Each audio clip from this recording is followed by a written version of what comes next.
Yang balik lagi di propaganda program sepak bola. Untuk Anda. Mantap.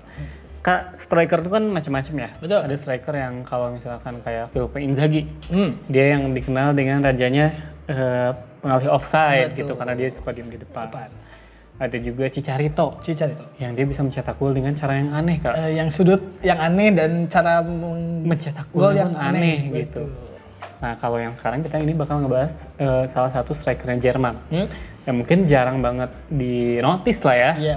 Karena efisiensinya. Dia ini adalah Oliver Bierhoff. Dia juga naskahnya dari Teguh lagi ya. Jadi sebagai sebuah negara maju, Jerman ini layaknya contoh bagi negara lain di dunia.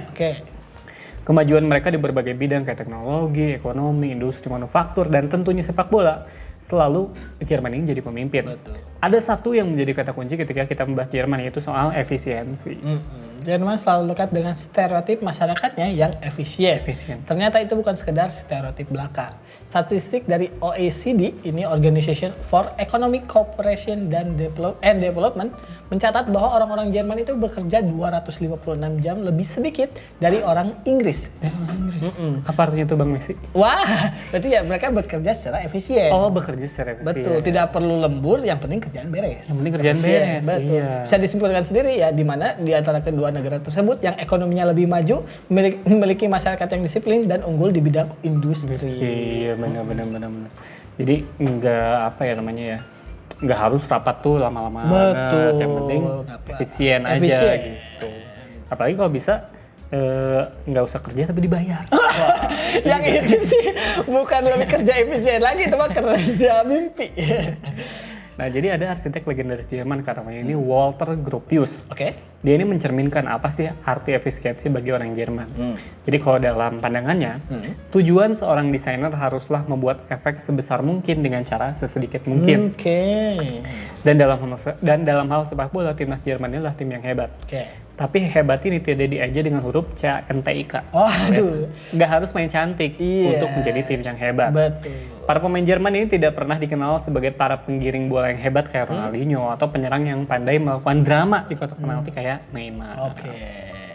Dan berbicara tentang pemain sepak bola Jerman, apalagi membahas posisi penyerang tadi, salah satu yang mencerminkan efisiensi itu adalah Oliver Bierhoff. Nah, orang-orang yang selalu bicara tentang kapan sebenarnya Bierhoff mendapat sorotan besar itu terjawab saat Euro 1996.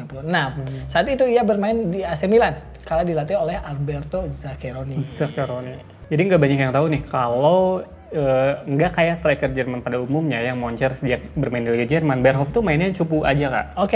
Dari jajaran 10 pemain pemegang rekor pencetak gol terbanyak di Mannschaft, Bierhoff ini adalah satu-satunya striker yang tak pernah meraih gelar Torschützen der Bundesliga atau top scorernya Bundesliga. 4 tahun pertama karir profesionalnya itu ia habiskan di 3 klub berbeda, yaitu Bayer Uerdingen, kini KFC Uerdingen, Hamburger. Udah jualan ayam? Bukan, KFC ini beda kalau di Jerman. Hamburger SV dan jual hamburger. Wah, ini nama kuliner semua, dan Borussia Mönchengladbach. Nah, yang ini bukan. Gak ada ya. Nah, selama itu pula Bierhoff hanya berhasil mencetak 4 gol. Cuma 4 gol. Betul, untuk striker kan itu satu. Kecil banget. Iya. Titik balik Bierhoff terjadi di Bundesliga Austria bersama SV Salzburg. Yang kini berubah jadi RB Salzburg. Yang itu timnya Haaland ya. Betul. Nah, di musim itu 90-91, pemain bertinggi badan 191 cm ini mencetak 23 gol dari 32 pertandingan. Karena itulah bakat Bierhoff terendus tim pemandu bakat kesebelasannya Serie B, yaitu Ascoli. 3 musim bermain apik di Serie B, potensinya berkembang pesat ketika bergabung dengan skuad asuhan Alberto Zaccheroni di Udinese. Kolaborasinya di lini serang bersama striker Brazil Amoroso dan Thomas Locatelli menjadikan Udinese sebagai salah satu giant killer di Serie A. Nah, bergabungnya Zaccheroni ke AC Milan turut memboyong 2 anak emasnya, yaitu Oliver Bierhoff dan Thomas Helveg. Nah, pujian eks-pemain dan pelatih timnas Jerman waktu itu Berti Vogts terhadap Bierhoff bukanlah sesuatu yang berlebihan, terutama bila melihat torehan yang berhasil ia capai. Setidaknya 70% dari keseluruhan gol yang berhasil Bierhoff cetak ke gawang lawan berasal dari sundulan kepala. Karena dia tinggi juga kan. 150 cm. Rekornya di Serie A dalam urusan mencetak gol dengan kepala belum terpecahkan sampai saat ini. Di musim debutnya bersama AC Milan yaitu musim 98-99, Bierhoff ini mencetak 15 gol header dari total 20 gol. Jadi cuma 5 yang dari kaki. Sisanya dia pakai kepala. Nah, torehan tersebut juga membuatnya menjadi Capocanoir. Noire, sekaligus mengangkat trofi Serie A. Ia pula menjadi satu-satunya pemain Jerman atau Dus yang berhasil menjadi pencetak gol terbanyak di Serie A hingga saat ini. Belum ada yang bisa ngalahin dia. Benar. Seiring bertambahnya usia dan juga hengkangnya Zaccheroni di AC Milan, kesempatan yang didapatkan oleh Bierhoff pun perlahan pudar. Masuknya striker muda berbakat yaitu Andriy Shevchenko serta superstar Filippo Inzaghi yang dibaca di Juventus membuat Bierhoff harus disingkirkan. Ia dipinjamkan ke AS Monaco selama semusim sebelum akhirnya kembali ke Serie A bersama Chievo. Pertandingan terakhir Bierhoff adalah melawan Juventus. La Vecchia Signora hanya diberi pengingat terakhir akan kecemerlangan sang penyerang.